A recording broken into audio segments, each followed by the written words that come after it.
Just two friends named Jake and Jake. Oh, and they're here to give you their take on the NBA, the MLB, and the NFL. Anything except NBC.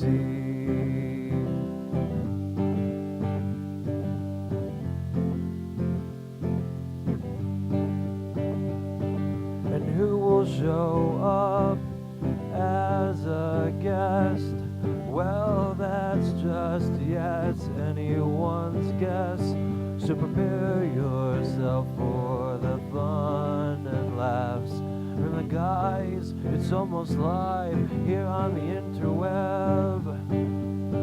Are Jake and Jake.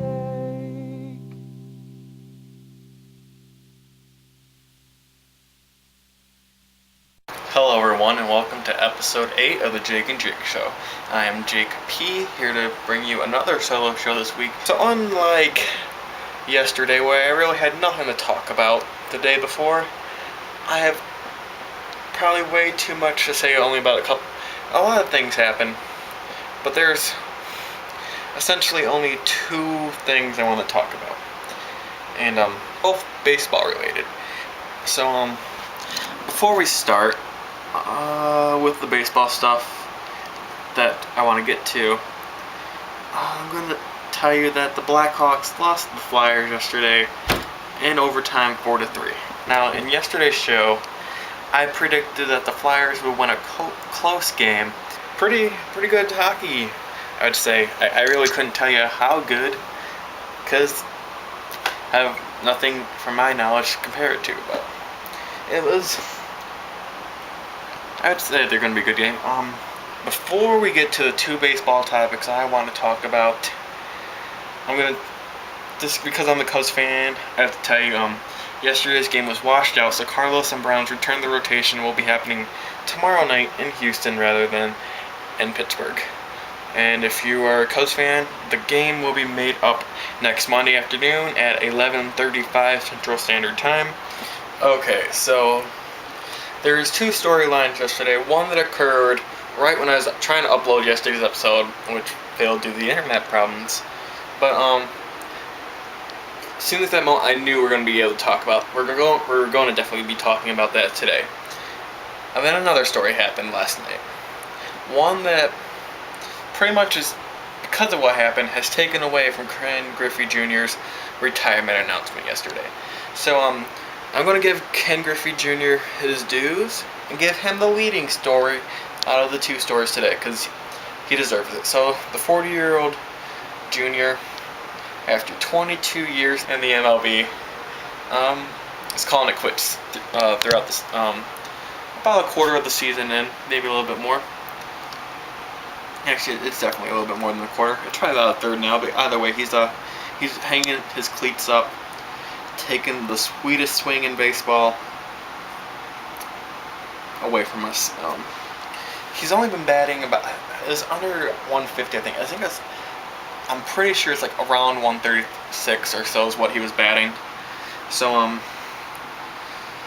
he wasn't really producing, and these last 2 years when he re-signed with Seattle, or last year and then this year, it's been really more, I think, of a marketing standpoint from Seattle than really like, hey, Ken Griffey Jr., he's back with us for another year or so. Come up to the games, watch your childhood hero play some more games in his final seasons of baseball. And I'm not really sure of the attendance records of what they were before and after Griffey came back to Seattle, but I'm pretty sure there was more jersey sales of Griffey's than probably, I don't know, other than Ichiro. I'm sure there was probably a lot of Griffey jerseys sold when he came back. But either way, like 3 + 4 years, I don't even know how many seasons he missed a lot of time with injuries. Like, if you add it all up together, I'm sure, I have to look at the numbers, but I'm sure it's like at least 3 full seasons worth of injuries, probably, maybe even more. And he ended up with 630 career home runs. That is 5th best on the MLB all-time records list. He was the active leader. He was a class act. No question, he was a non-performance enhancing drug user. It was all his ability. And 5 years from now, when his name goes on the ballot, he's going to be a first ballot Hall of Famer. There's no doubt about that.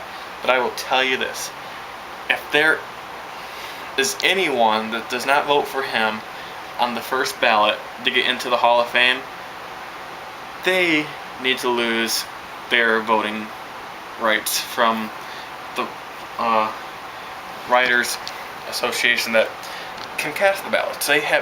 He needs to be a unanimous vote. I'm sure there'll be 1 or 2 people that won't do it, because I don't want to say there's, as much as I love baseball, I cannot think there has ever been a unanimous vote. It's like Ricky Henderson. He did not get 100% of the votes. He should have, but I think 1 or 2 people didn't because they didn't want to make it unanimous. I think that's stupid. I think that's plain idiocracy. You were going to vote for him next time, you just didn't want to make it unanimous. That's the stupidest thing I've ever heard. And if they do that to Ken Griffey Jr., they definitely need to lose their voting rights to vote for this stuff. Same reason why Ron Santo should be in the Hall of Fame, but he's not. That's another discussion for another day. But anyway, Griffey Jr., an amazing baseball player, a childhood idol to a lot of people. Been playing longer than I've been born, than I've been alive, really, is what I should have said, but you get the point. He's an amazing player, and he's calling it quits. Too bad it's kind of ending like this. Maybe he should have only played last year. Maybe, I don't know, hit a heroic home run, then call it retirement time. I don't. So much time missed because of injuries that he could and probably should have been the all-time home run king. And now that title is Barry Bonds's, and it may end up being Alex Rodriguez, or maybe even Albert Pujols. Who knows? There's no guarantees in the game of baseball, because just look at Ken Griffey Jr. He had the power, the talent, everything, but due to injuries, he just was not able to play long enough.